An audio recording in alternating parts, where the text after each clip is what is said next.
Duty. May message ka ba para kay Robin? Bilang isang kaibigan po ni Kylie na isa sa akin. Ang saya ng usapan sa linang sa kwentuhan. Starbucks, pabili anyway. Starbucks, what you say? Starbucks, dyan tamisan ka man. Starbucks, join the fun everyone. Starbucks, dito.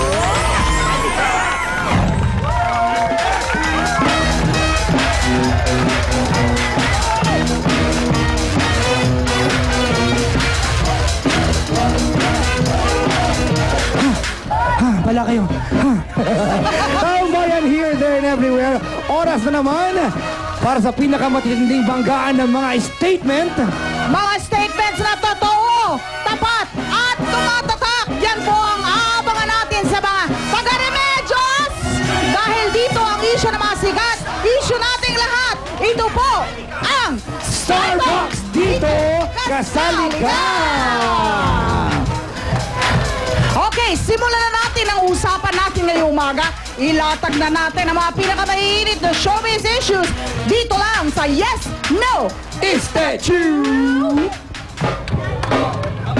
Ano ang laman ng isip mo? Ano ang bulong ng puso mo? Yes! No! Yes! No! Yes! No! Is that true? Showbiz! Diana Meneses, oh my God! Hiniwalayan ang boyfriend dahil daw ang boyfriend makunat, kuripot, ayaw gumastos. Kung ikaw si Diana, hihiwalayan mo ba ang boyfriend mo dahil kuripot siya? Yes or no? Yes! No! Yes! No! Yes! No! Is that true? Kung bawa kuripot boyfriend mo, iiwanan mo po? Hindi. Bakit po? Eh, siguro nagkukuripot dahil gustong magtipid. Teka lang ha. Ikaw ba may boyfriend na po? Nandiyan na, ngayon nawala na, umuwi. Ay na, naku, nawala na yung boyfriend niya. Mama! Showbiz Show! Sa dami daw ng leading lady ni Captain Barbell, aba, non-showbiz girl ang dinate niya dun sa concert ni Bruno Mars. Tanong, mas bagay ba si Richard sa non-showbiz girl like you? Yes or no? Yes! No! Yes! No! Yes! No! Is that true? Yes. Bakit? Para hindi na siya maguluhan tsaka para maiwasan yung mga selos-selos sa kanya. Mama Jack! Alright, showbiz yung mga kaibigan. Kylie Padilla na piling, ayan, pumalit kay Snooki Serna para gumanap, ayan, sa panibagong version ng pelikulang Blusang Itim. Ang tanong mga kaibigan pang leading lady na ba para sa Blusang Itim si Kylie? Yes or no? Yes! No! Yes! No! Yes! No! Is that true? So para sa akin po hindi po kasi mas matagal na po sa showbiz si Snooki Sir na po. Sino yung bagay na gumanap sa Blusang Itim? Si Snooki Sir na po. Eh, kailangan na ka nakapalit. Ang kulit mo naman. Eh di si Marian Rivera na lang. Si Marian! Si Marian Rivera. Oh, okay, sige. Alright, Mama! At eto na ang ating issue number 1. Kinig? Si Robin Padilla, humahadlang nga ba sa panliligaw ni Aljur Albrenica sa anak niyang si Kylie Padilla? Ang senaryo, latag!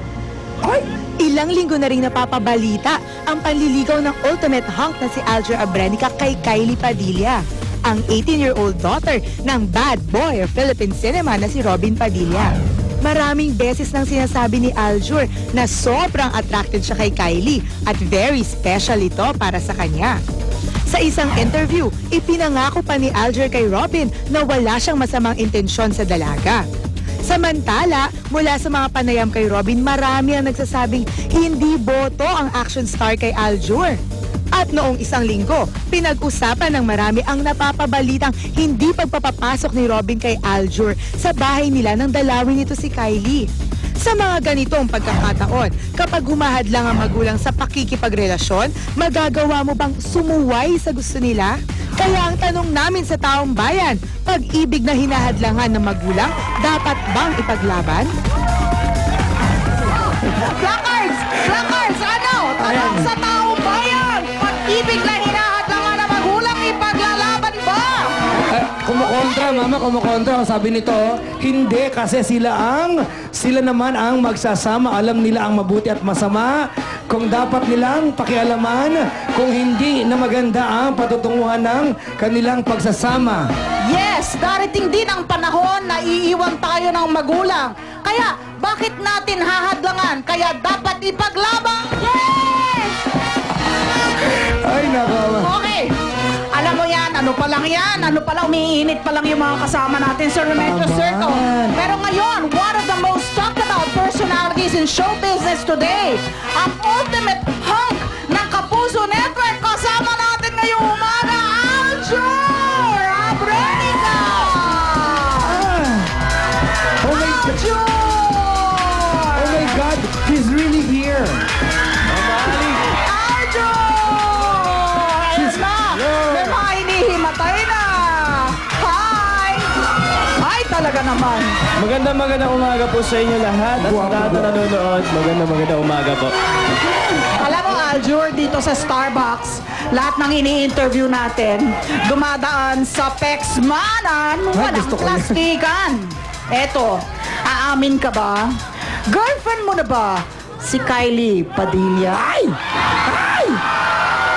Sasagutin ni Aljur sa pagbabalik ng Starbucks! Dito, kasali ka!